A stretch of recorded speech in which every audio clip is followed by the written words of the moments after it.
Hi there, I guess we're live. All right. This is the first time I've ever done a live YouTube video. So if it's not going very well, you don't have to watch it again, or I may never do this again, but regardless, it's not about that. What I want to talk today about is inclusive spirituality. When I mention inclusive spirituality, I think if you're anything like me, there is something within you that even very much, especially at this time when we're going through this global pandemic, that there's a spiritual spark within you. There is something within you that is looking for answers, that looking for peace and the sense of freedom and love and grace. You want to experience a fullness in life beyond anything you've ever experienced before. So when we're in the midst of a crisis like we are right now, it gives us an opportunity to actually begin to seek out after the truth and start looking for answers to some of our questions.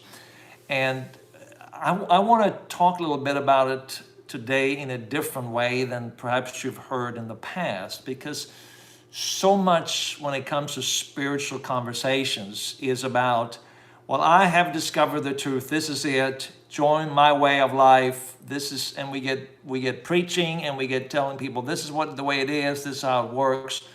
But then it's not really working for us. You know, a number of years ago, before I had this incredible experience, I began to experience a more vibrant and fulfilling spirituality of than I've ever experienced before, when I became aware of this presence within you. Before I ever had that, I was a pastor, I was a minister, and I would travel around the world and speak to sometimes large crowds of people. And I thought I had the answers, but I wasn't free. I was dealing with all kinds of negative, destructive emotions. I had this plethora of emotions. Sometimes they were like, okay, you're on top of the world. I'm the greatest. You know, this is just great. I'm standing there in front of the crowd and people are listening to me. And that can be incredibly fulfilling and enamoring and cool. And there is this adrenaline rush and we feel really empowered by it. But then I'd go back home and I kind of feel empty and felt alone and felt like, okay, what's this all about? And so it was like moving from one spectrum of emotional joy to another spectrum of feeling this sense of worthlessness, or feeling unworthy, or feeling guilty, feeling shameful, feeling fearfully anxious, and having all these other negative emotions. So it was like moving from one to the next. And there was something within me as I began to think about this, as I began to contemplate in this. I remember something that Jesus said: "You shall know the truth, and the truth shall make you free." And so I thought, well, I know the truth, right? Like I have the monopoly on truth. Certainly, I know the truth, but I was not experiencing freedom. And then I looked around and I thought all the other people who kind of are gung-ho, all these wild speakers, whatever religion you're part of, whatever faith you're part of, they all claim to know the truth, but when you actually get to know them a little bit closer individually, realize there are some messed up people who profess to have it all together. If you actually meet them behind closed doors, you realize that there are a lot of people who are struggling, who are not all that they profess to be, right? I'm sure you have discovered the same thing. You've seen the same thing in your life, perhaps.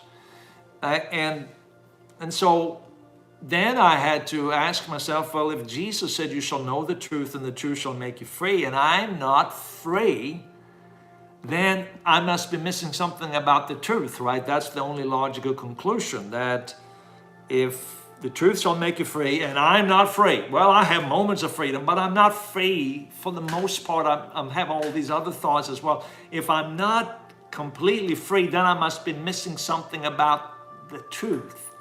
That was the only logical conclusion I could come to. So I began to search for truth. I prayed something like this: I want to know the truth no matter where it takes me. I want to know the truth more than anything else. The most important thing is for me to know the truth, not to just accept what someone has told me, not what I have been told since I was a child, that this is the way it is, just believe it, don't question it, don't doubt it, just accept it for what it is. No, I want to know the truth. I want to know the truth that sets me free. I want to make sure this thing, my spirituality, works. If it's not working, what good is it? I mean, I may feel empowered by it. I may feel like I got the right thing, but if it's not working for me, how do you expect it to work for anybody else?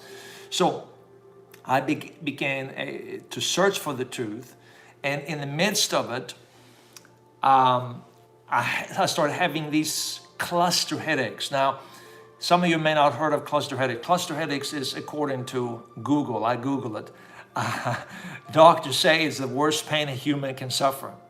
And I felt like someone was sticking a knife in my eye and literally would twist the knife around. And, you know, from my Christian background, I prayed, I did everything I knew how to, but rather than get better, I got worse. And I started thinking to myself, well, what's wrong with me? I began to internalize it. And nothing I did seemed to help. And I just thought, you know, what's going on here? And one day, I just had this inner prompting, this feeling inside to just meditate. And I had never done it before. This was in 2006. And I thought it was a strange concept. I didn't understand it. I knew that, you know, Eastern religions, they practice it. But for me, it was just different. So I coming from the Christian tradition, I thought, well, how does this relate? How does this work? But anyhow, I had this incredible pain and I wanted to be free from the pain. So I thought, well, I don't care anymore. I'm just going to meditate. So I just closed my eyes. And I actually relived what we memorialize today, or what we're celebrating today, I should say, is Easter, Good Friday, the death of Christ on the cross. I actually began to allow my meditation to be filled with this image of Christ on the cross. And as I felt like Jesus was literally looking at me, and I was overwhelmed with this sense of love, this indescribable, this infinite love that rushed over me, and instantly all the pain disappeared. And I haven't had it since. This was in 2006. I was free from this pain. And this didn't make me more religious. In fact, the opposite happened. I'm telling you my story. Maybe you come from a different background. That's okay. I just want to share with you my story. And it didn't make me more religious. It didn't make me more Christian. And in fact, it made me less enamored with my tribe, that I felt was focusing on getting the dogma, the doctrine, the belief system, the thoughts the right way. But in a way that was counter to what the truth was. You see, we assume the truth is a set of thoughts and ideas and belief systems, a mental construct. We think of it as something that we have to figure out in our head. But truth is beyond something that we can intellectualize, something that we can understand with our minds. Truth is, what I discovered, is something that is deep within me. It is this presence. It's that which is your consciousness, that which is, how do I put it? That which is, as the Genesis poetically talks about, that which is the presence of God within me. This transcending source of life, this ground of being. In this ground of being, I live and move and have my being. My being is in this life that is beyond the form, the physical aspect, my mind, my intellect. It's something that is deeper than that. It's pure consciousness when I'm just aware of this presence. And as I began to meditate more and more on this divine love, I began to experience this incredible freedom. And rather than trying to win the argument over people who didn't see the world as me, I began to just experience a love and a care and compassion and empathy for those who are different. And it so changed my life.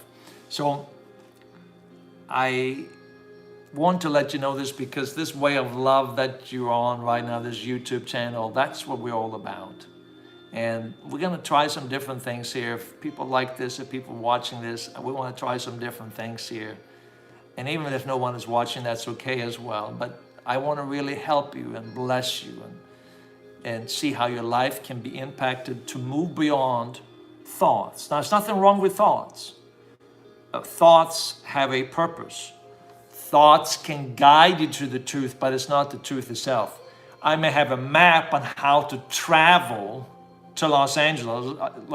I live in San Diego. But the map is not Los Angeles itself. It's a roadmap to get there. And there may be, I can take that road, I can take that road, I can take different roads.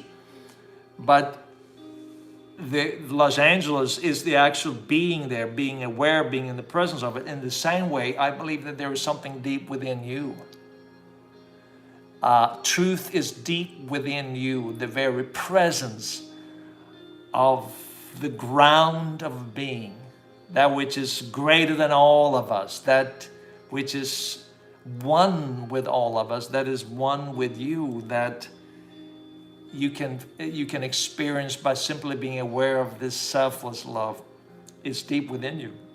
And when you awaken to it, when you become aware of it, it transforms your life. And meditation is a way to get there. You can, it's not the goal itself. It's like it's just quieting yourself. It's moving beyond your intellect, moving beyond your thoughts, getting out of your own head and getting into a place of stillness, where you recognize, be still and know that I am God. You are still. In that stillness, you begin to focus less on the uncertainty that we're facing today with the pandemic and the economic situations and problems. And you just aware of this transcending presence within you that permeates with love. So I encourage you to do this. This is how I do it. I meditate in many different ways. By the way, if you want to try this out, I invite you to go to my website, davidyoungren.com. There's a 10-minute meditation there. And I just did it on Instagram Live. I actually went through and did an Instagram Live with the meditation. So you can go there as well. But if you want to download the 10-minute audio, it's free. You can go to my website, davidyoungren.com, and I know it's going to be benefit to you. This is just an introduction. And if you want to learn more about it, you can go to davidyoungren.com and just look for Amazing Life. It's a 40-day transformational program that takes you step by step through this process of awakening to this presence within you that permeates with love, grace, and peace. It moves it beyond here. So many people I have met, they're good people. They are religious people. They want to know the truth, but it's never gone further than here. It's become almost like a pride. It's got to move here because that's where true transformation takes place. Anyhow, I hope you check it out. And as I said, you can go to Instagram Live as well if you want to replay the video. It's in the end, the last 10-15 minutes, we do a meditation together. I want you to know that not only are you loved, but you are loved. And if you would contemplate on this truth this week, I know it's going to be benefit to your life. You are love. Think of it. You are love. Or let me put it this way, you are loving kindness. Thank you. See you soon.